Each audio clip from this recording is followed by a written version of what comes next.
Hey everybody, welcome to DBS Films Podcast. My name is Kellen. With me as always is my brother Brendan, and together we make movies with DBS Films. In today's episode, we are going to go ahead and basically give you guys a breakdown of our 12th horror feature film, which we just wrapped on this week.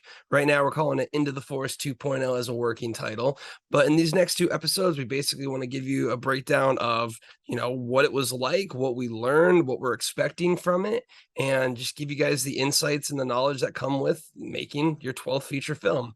So, with that being said, be sure to take a look at us online. Be sure to take a look at us on our Discord channel because that is the place to be. We make movies for our fans with our fans. We have 20 plus members from the Discord in this film working on it in some capacity. So, again, if you want to be part of this, if you want to be part of the actual inside looks at our movie in our studio, the Discord is the place to be. So, really hopping right into this, I kind of wanted to just get overall feelings of the shoot. I know what I think the big one to me is, which I think is going to be the big thing for you, but that was a pretty smooth and easy shoot. Yeah, I mean, we shot for 8 days, and I honestly think that we could have shot this in 6 days. The last 2 days, we had 1 day dedicated to pickups, just fixing things, and we had 1 day dedicated to the interviewers.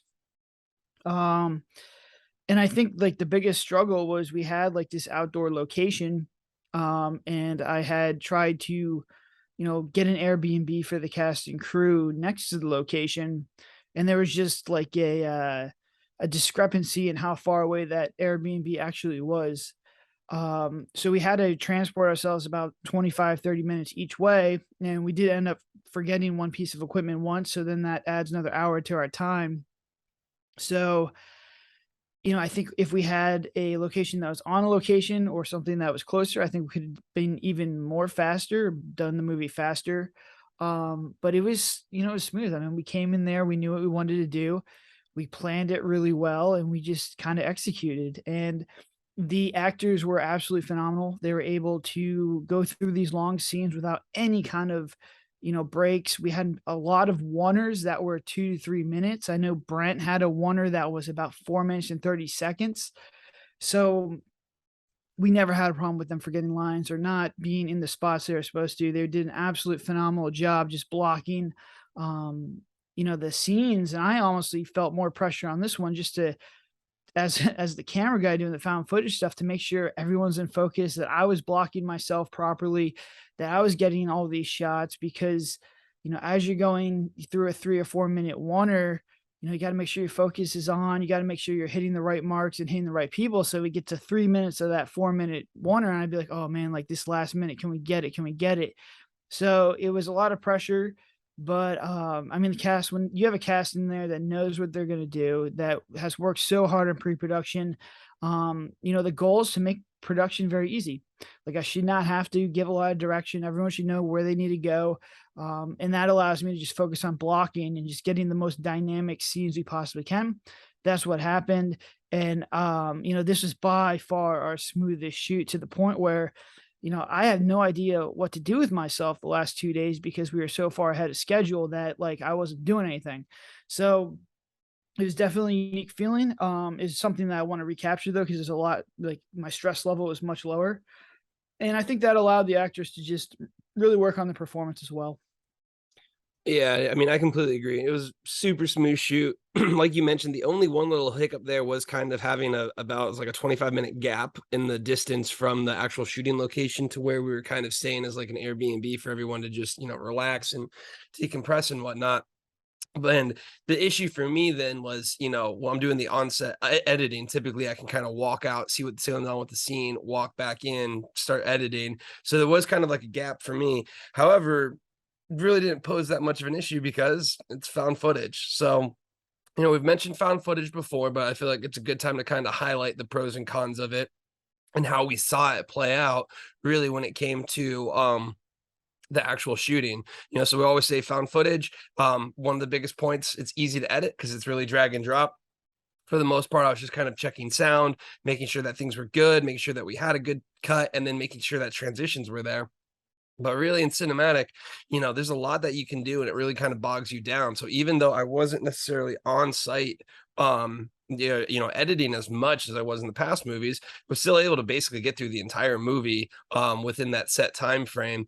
And then, you already kind of mentioned with the acting side of things, there's a lot of pressure on our actors. And, Andrew, Alexa, Jim, Brent, Howard, basically every single role that was out there. A lot of the super fans came out. Alessia, Sammy, Gabs, Erica, Tatum. I'm gonna do my best to try and nail every single one of them. Sabrina, um, McKee, all absolutely amazing roles coming out, knowing their lines. Everyone was prepped and prepared. But to kind of go back to this, this was our first found footage that we were doing that you were filming. So, what were kind of the pros and cons as I was mentioning there, and what was your approach? Because, found footage is different from cinematic.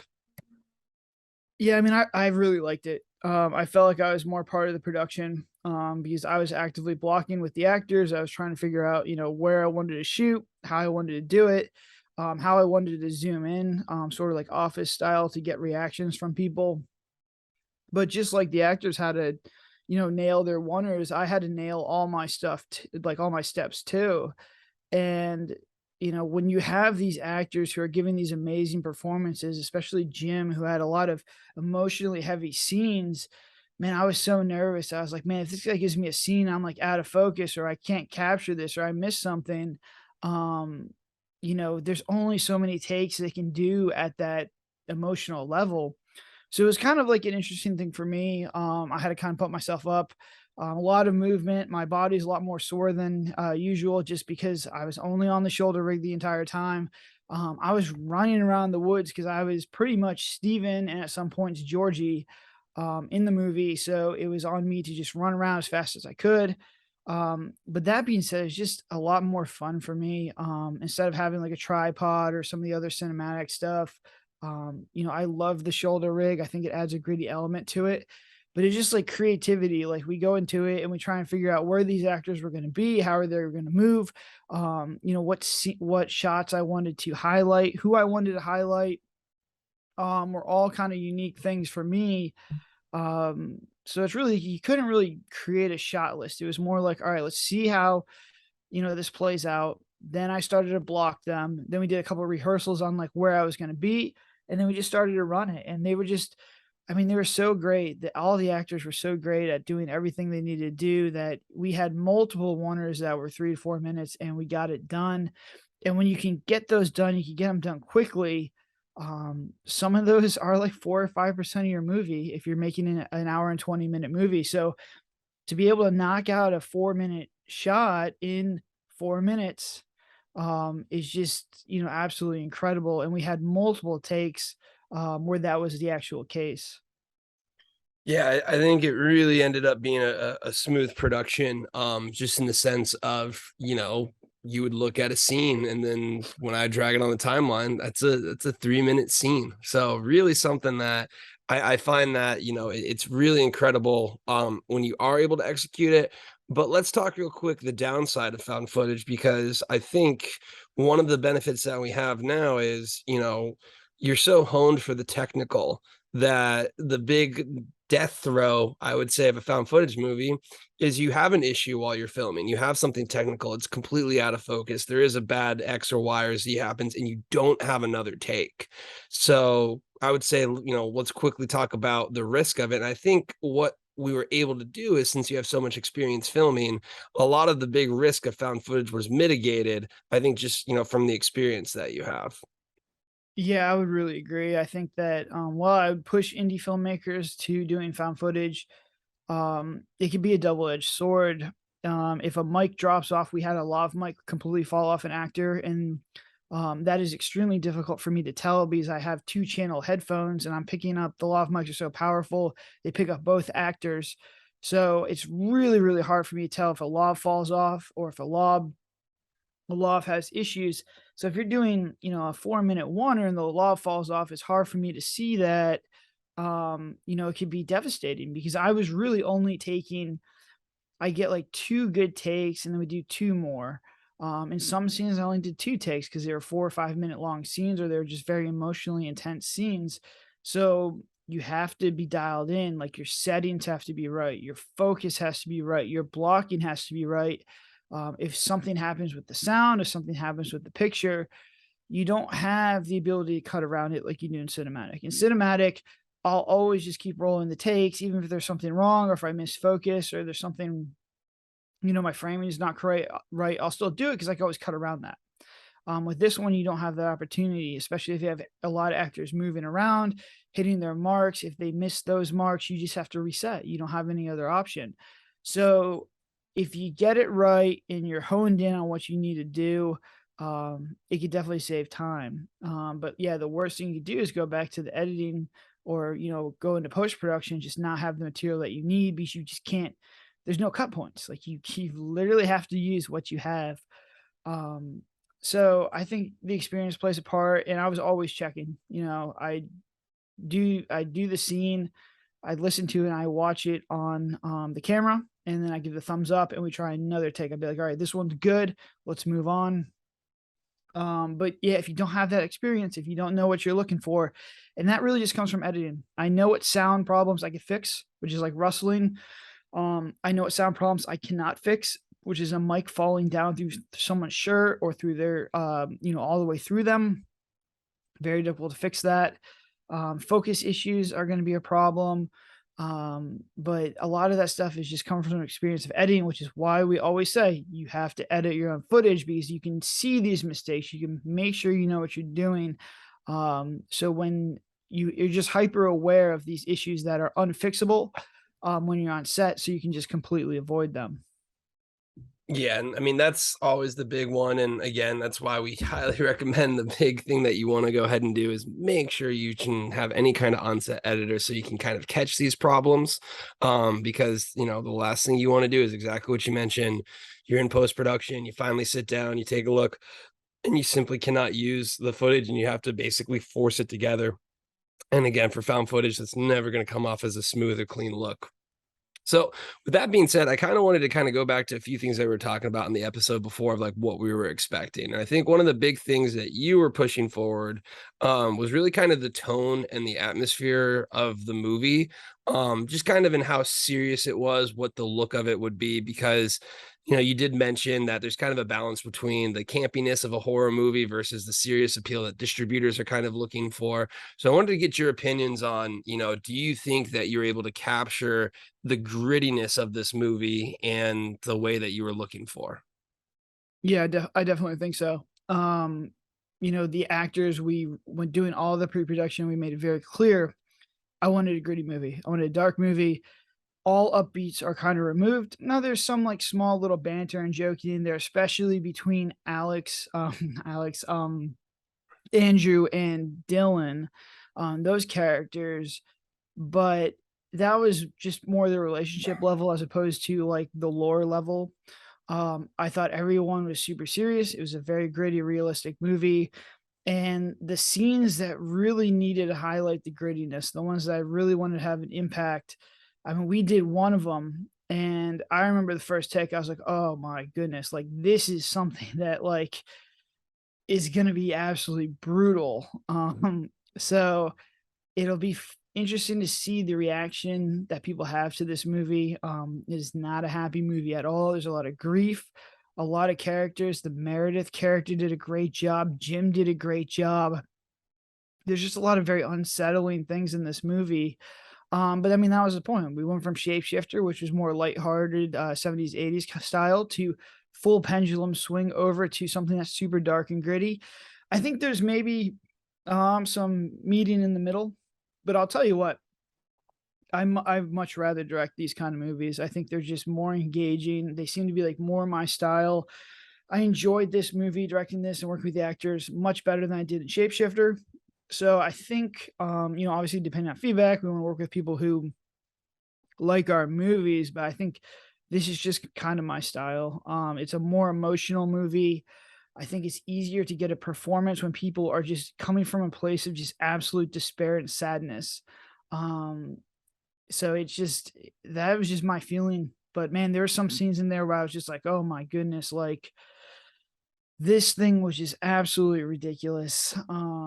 And the actors just they did justice. they did just a phenomenal job at bringing these characters to life for the first time. I mean, we've had glimpses of really good scenes in a lot of our other movies, scenes where I'm like, all right, this is gonna be pretty good. Then the actors do it, and you kind of get that energy in the air, and you're like, oh wow, like this was really, really good. Um, for this movie, it seemed like every single scene was like that. It had a lot of energy. The cast it worked really well together. The blocking and the movement, the camera was extremely dynamic. And I mean, for the first time, we had a lot of scenes. Like we had a scene where they kind of cut their hand to start like the sacrifice process for the witch to bring out the witch. And this was just a placeholder scene. I was just like, we just need something that's just a little bit uncomfortable. Cutting your hand. It's done in a million movies. It's a trope. And in my head, I was like, it just needs to be good enough to show that they're like cutting their hand and putting the blood in this like little pot thing, so they can summon the witch. And I'll tell you what, that scene somehow turned out to be one of the best scenes in the movie. It's a oneer. We go all the way around the circle. They're all cutting their hands. It's intense. There's tension. They're right about to start and conjure this witch. And I was like, wow, this is like a small little downbeat scene that we kind of put in there just as a little filler. And it's just extremely dynamic, extremely well acted, and just one of the better scenes in the movie. And I think that just comes down to, how prepared the actors were, how open they were to direction, how open they were to blocking. And we took something that should have been just a very easy scene, that people kind of, glossed over and said it's all right, to something that I think is really going to kick off the climax of this movie. Yeah, no, I mean, I definitely agree, and I think it is really on the dark and grittier side of things, when it comes to just a lot of the scenes.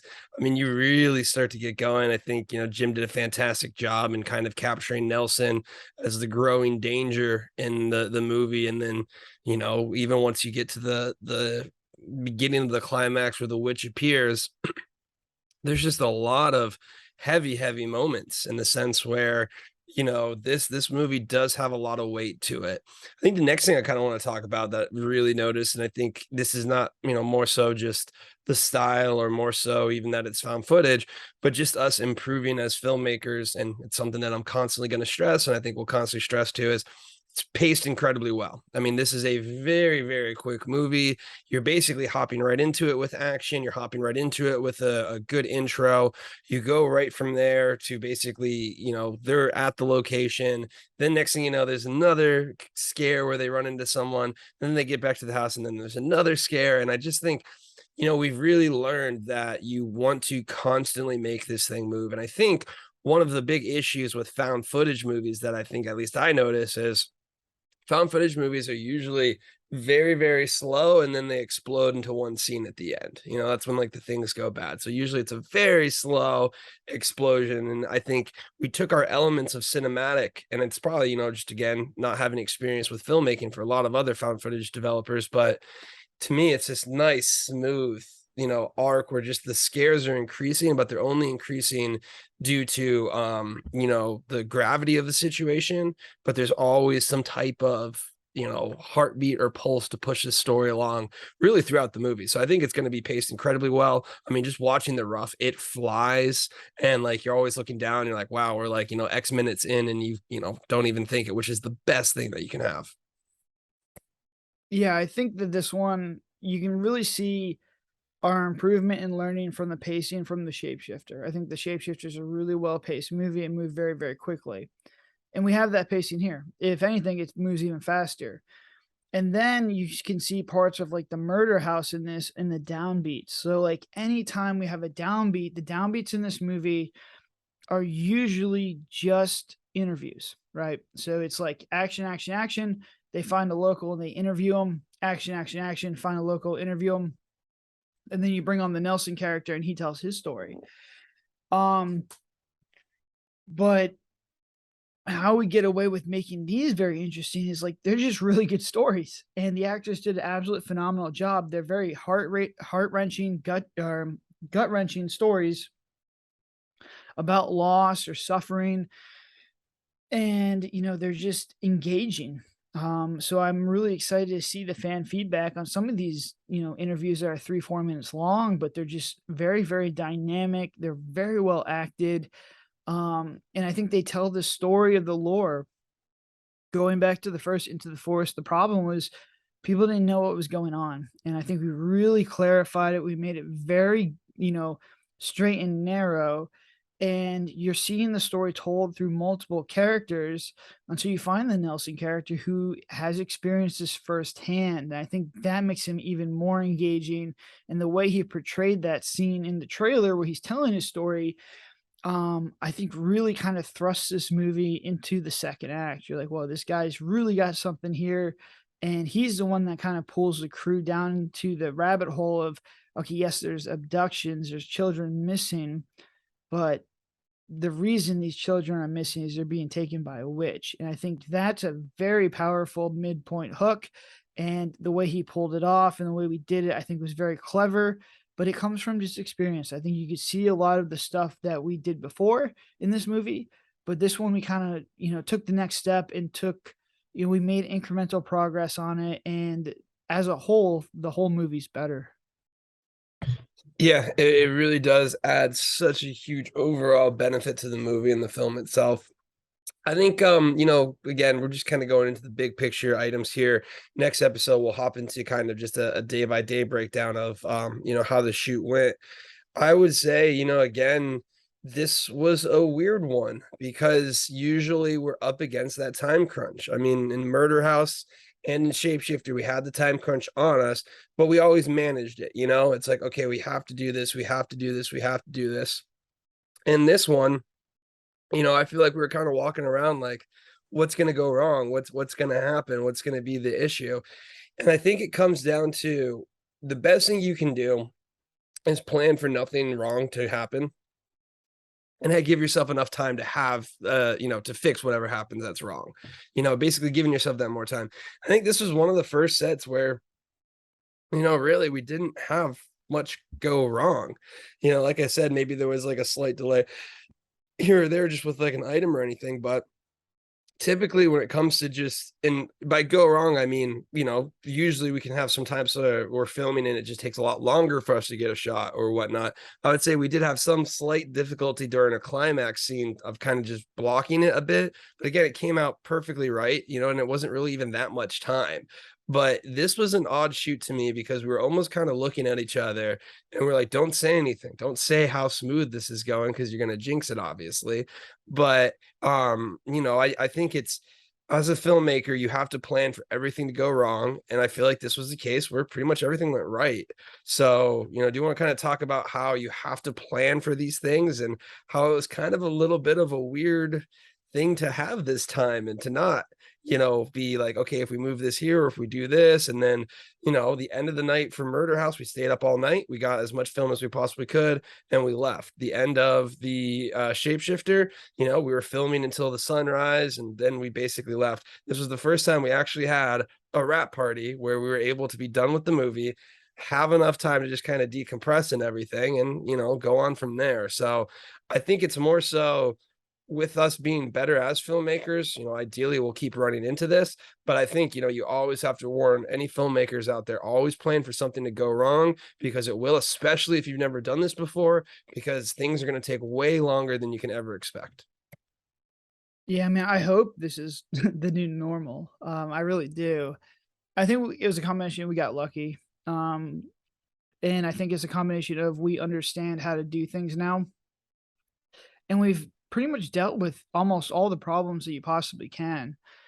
So, when I'm creating the script, when I'm creating the schedule, I'm thinking about things that could go wrong, what could go right. If this goes wrong, what are we doing? Because really, once you get on set, it's all about problem solving. Very few things go right. It's just about compromise and trying to figure out, ways to, solve problems. But this one, man, it was just like I said before, every single scene just turned out really well.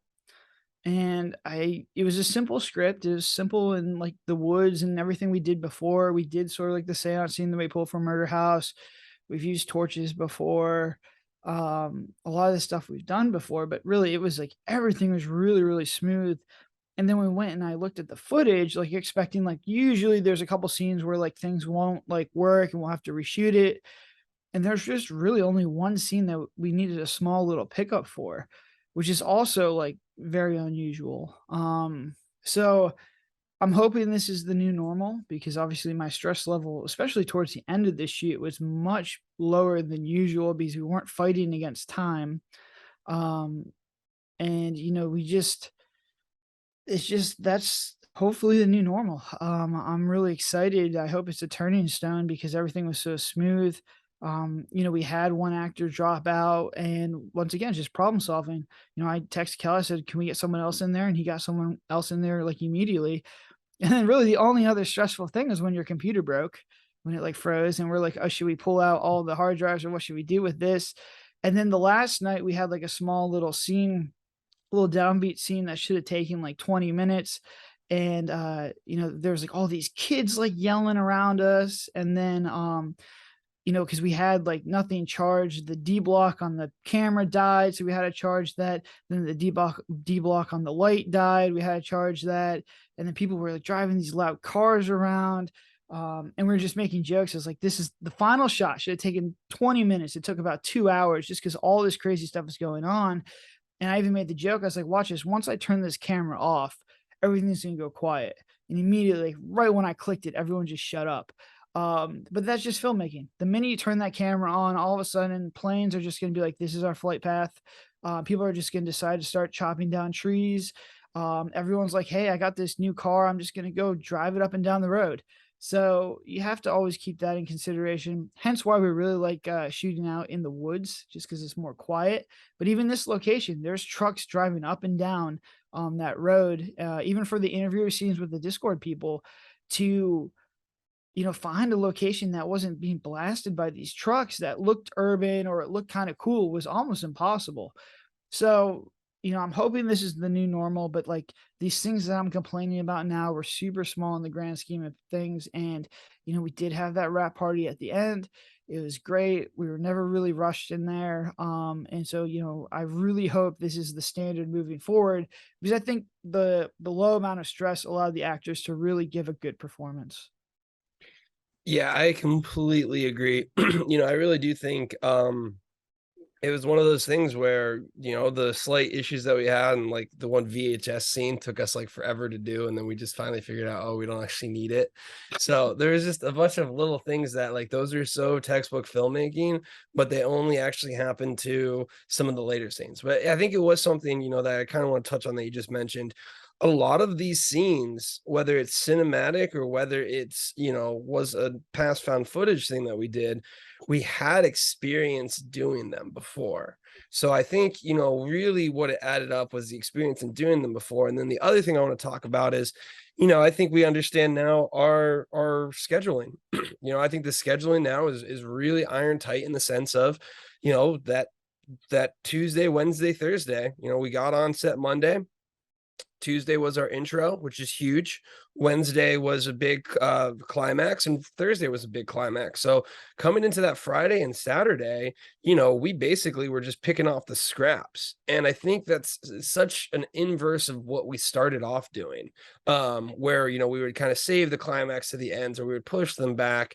And I know we did it in Shapeshifter, we did it to some degree in Murder House, but I feel like in Shapeshifter we really locked in that plot of, we nail the intro, we nail we basically do like a little bit of a warm up, we nail the intro, we nail the climax, we nail the other big scenes, and then we pick off the rest of the fillers. But do you want to talk about scheduling and just how that can set you up for this easy type of shoot? Because I think that really played a big key into it. Because again, let's say we have those issues on the Tuesday or Wednesday, we got 7 days to make it work. Yeah, I mean, honestly, like the scheduling is the most important thing, and unfortunately, it's twofold. Number one, unless you've done a lot of these movies, you don't understand how to schedule them properly because you just don't know how long a scene's going to take. I've done pretty much every single scene now, like you can think of, that's not like some kind of crazy like car action scene. Um, but like the Ouija board scene in Murder House took a long time, but now I like, all right, if I could do something similar, and I'd probably say the climax scene with Nelson in this movie is very similar to the Ouija board scene. It's all the actors moving around one kind of like object or in this one general vicinity. So I knew how to do that. But stacking the the schedule like we do now, which is like day 2, 3, and 4, the really heavy days. These are the scenes that are going to be the hardest. Um, is beneficial for two reasons. Number one, if you happen to mess those up or need to do pickups or need to do anything, you have the opportunity to do so. And number two, once you're done with those things, the actors know these are hard scenes. And I make it very clear this is like game time. Like, this is the time where we got to get this stuff done. Once they get it done, they kind of relax a little bit. And you can really build momentum with the small stuff. You can go very, very, very quickly through the small stuff because it's very easy. It's just set up and go, set up and go, set up and go. The actors start to feel that energy, that momentum, and they keep going. So you can really control the pace of the set and get a lot done in a short amount of time because you don't have to stop and set up for the bigger climax scenes. Like, we had these torches, we had this fire that needed to be lit. Every setup and breakdown took a lot of time. Where the smaller stuff's like, all right, look, little downbeat scene, knock it out. Little downbeat scene, knock it out. Transition scene, knock it out. But your gut is going to tell you to keep the hard stuff towards the end, and that's just like, I think it's just human nature. You're not confident about it. You want to save it to the end. You're like, well, let me just build up like my confidence level, shoot it at the end, wait to the last second. It's like we're back in middle school, wait till the project's due to do, essentially the project. But I see it in a ton of filmmakers. I see it in Hollywood filmmakers. They always save the hardest for last, and your actors are going to be tired. You're going to be tired. People are going to start to be stressed out. People are start to get, short tempers. And that's just not a situation you want on the last day of shooting. You don't want to be everyone tired and exhausted and ready to go home. And you have this giant climax scene to film because they're going to phone it in. They're just not going to do their job. And, you might not even get everything that you need. And then you don't have the opportunity to do pickups because you're wrapping them the next day. And if you watch a lot of our, movies from the Hateful Eight, this is what we did. And, our climaxes suffer from it. So really do one day. The first day of your shoots, easy stuff. Get everyone comfortable with each other. Get everyone comfortable in the project. Get get momentum starting to come up, and then day 2, 3, 4, really hit them hard. The intro had its own day. The climax had its own day. A very technical scene with like lights going off in the woods had its own day. And then once we were done with those days, I remember driving home and I was like, all right, we got like the hard stuff down. Now it's time to just crank out all this stuff. And we did. And the last 2 days, we were so far ahead of schedule. We barely had a little bit of stuff to do. So we went out there, we got it done. And, it was a very smooth shoot.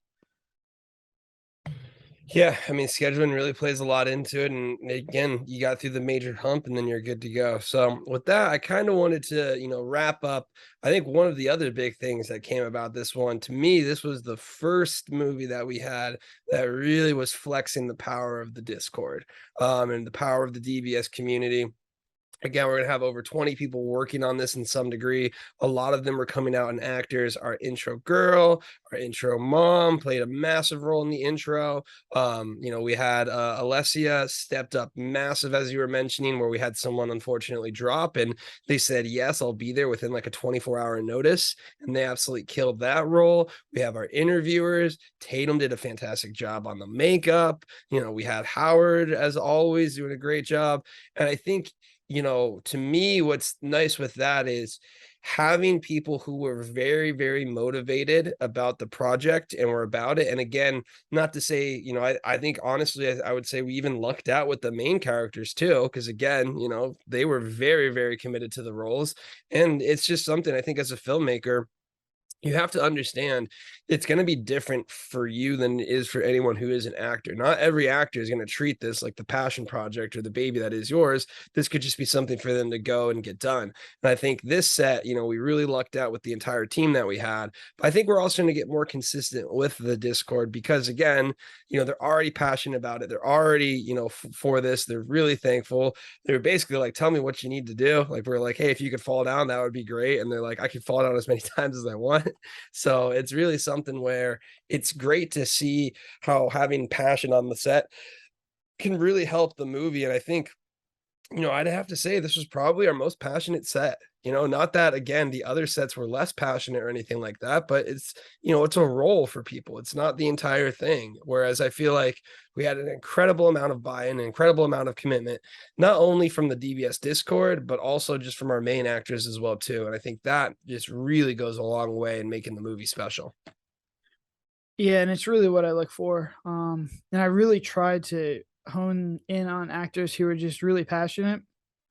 I always remember my Zoom when I Zoomed Andrew, who plays Bo in this movie, and he's like, "Dude, I just want to do this." He's like, "This is what I really want to do. I really like this script. I like what you guys are all about. Like, I will do whatever it needs to be done." And like, you can't ask for a better answer to a question than that. And I felt like that was everybody's like motivations in this. We all gave it our heart and soul. Everyone did a great job. I had no doubts with the Discord. When I worked with pre-production with Jessica, with Lizzie, with the interviewers, everyone was just so passionate and committed, and they took my advice. I was like, "Hey, like, try and make these characters your own. Like, feel free to change some of this stuff up." They were sending me lines. I know Brent, who had the 4-minute dialogue, sent me a ton of lines, and we try and incorporated some of them, and just that kind of um, like collaboration between director and actor is so powerful, and it's really what I try to cultivate. The problem is it's just like to get that out of people is a little bit difficult because number one, a lot of people just don't want to do that work, and number two, a lot of people are just a little bit shy. They don't want to step on the director's vision, so I try and break that down a little bit. But the Discord had no problem doing that because I think they knew what we were about. There's a little bit more level of comfort in there. And I was pretty worried about the intro, but then I started zooming with Jessica and Lizzie, and I was like, all right, I will give this, intro its full day. But I think they're gonna kill it. And they came out there and did an absolute phenomenal job. And the intro is probably gonna be one of our better, if not our best intro, from the stuff that I've seen. So I think that's just, what you said is absolutely on point, where it's just find passionate people. I think passion is what I look for most at this point. I think we can get to the point with our experience to direct you in the way you need to go, and get a good performance out of you. But it's like you have to be committed to this role. You have to be committed to doing this project because yes, it may only be one day for you to come out here, but I've been working on this for 3 or 4 months. There's a lot of people who've been working on this project a lot longer, and the risk is there. But thankfully, and I'm forever grateful for everyone who worked on this project because I do think this is going to be our best movie. I do think this is going to be a massive step up for us. And the energy on set was just absolutely incredible. Usually I'm tired and exhausted after these shoots, but I was talking to one of our actors for the next movie yesterday, and we're starting to get this thing going. We're starting to write this movie. I'm already starting to watch movies and get the next one done, as opposed to being like, oh man, I need like a couple weeks off. That was such a crazy experience. I'm more motivated now to just get the next one done. And again, we have a very solid rough right now. We don't need any pickups, which is massive, in my opinion. I think we'll go through and confirm we don't need any pickups, but I can't see anywhere for it. So what's kind of the game plan for this one? When are we trying to get it out? I know there was talk of the Florida Film Fest. What's kind of the idea that we're doing here? And then as you already mentioned, we're looking to get right back into it and make another movie. So what's kind of the game plan for the next 2 months of the year? Yeah, so we're going to be very picky with our festival runs just because of the time deadlines and the amount of time it takes to actually get these things done. We're going to try and get it in the Florida Film Festival, which is local. I think the odds are extremely low. Number one, Florida Film Festival does not like horror movies. And number two, I don't think they really like found footage movies at all. So that being said, you never know. And that is a game changer. That is something that will change not only the trajectory of DBS, but the trajectory of everybody who is involved in this project, because that is an Oscar accredited festival. But I'm not getting my hopes up. I want this one to be up, or at least in quality control by December 31st, which I think it should be done. I was looking at the footage last night. And there's really not that much to work on. That being said, I do want to get Shapeshifter done before this one, just out of principle. But I think it's going to go up there, and I think it's got a good shot to try and get a better deal from Shutter. We're going to explore that option. If not, it'll have the full distribution that the other ones have, which is just cable and anything else that's streaming. But we'll see what happens. I'm excited for this one. I think that people are going to like this one, and I think that the actors and everyone who worked on this are going to get a ton of exposure. I'm hoping to see them pick up extra jobs or extra gigs, or really take a step up in their acting